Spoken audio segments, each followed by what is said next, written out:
কুষ্টিয়ার কুমারখালীর ছিউরিয়ায় বাউল সম্রাট ফকির লালন শাহের স্মরণোৎসব শুরু হচ্ছে আগামী সোমবার ২রা মার্চ। প্রতি বছর ৩ দিনব্যাপী এই অনুষ্ঠানের আয়োজন হয়ে আসলেও পবিত্র মাহে রমজানের পবিত্রতা রক্ষার্থে এবার তা সীমিত পরিসরে মাত্র একদিন উদযাপন করা হবে। এবার স্মরণোৎসবের আয়োজনে থাকছে না গ্রামীণ মেলা ও বাউল গানের আসর।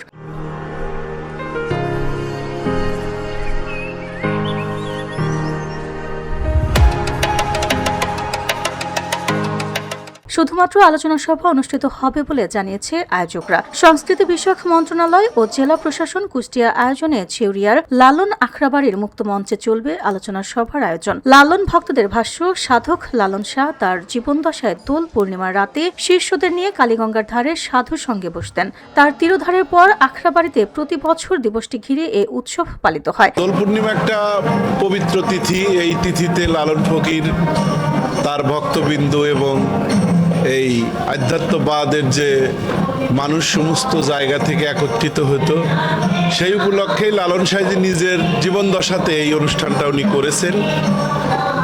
এই দোল পূর্ণিমাটা উনি নিজে পালন করতেন, সেই উপলক্ষে আজকের এই অনুষ্ঠান। এটা যেহেতু এখানকার ডিসিও মানে এই লালন একাডেমি বা এটার সঙ্গে জড়িত আছে, রাষ্ট্রের নানান রকম চিন্তুক বুদ্ধিজীবীরাও এটার সঙ্গে সবসময় ভাবনায় জড়িত আছে, তারা সবাই দেখভাল করছে। আমরা সাধুগুরুদের মতেই মানে মতামত নিয়ে এটাকে একটু সংক্ষিপ্ত করেছি, যাতে মানে মেইন স্ট্রিম ধরার মানে কোনো অসুবিধা না হয়। দোলের তিথি অনুযায়ী বাউল সাধু ভক্তানুরাগীদের মূল আনুষ্ঠানিকতা অভিবাসন শুরু হবে ২রা মার্চ সোমবার রাতে। পরদিন ভোরে বাল্যসেবা ও দুপুরে পূর্ণ সেবার মধ্য দিয়ে শেষ হবে সাধুদের কার্যক্রম। এবার পবিত্র মাহে রমজানকে কেন্দ্র করে অনুষ্ঠানকে সংক্ষিপ্ত করা হয়েছে।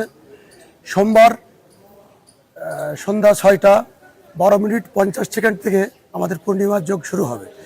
তার পরিপ্রেক্ষিতে প্রথম অনুষ্ঠানে শুরু হবে যে সেবাটা, রাখাল সেবা দিয়ে শুরু হবে এবং রাত্রিতে অধিবাস সেবা।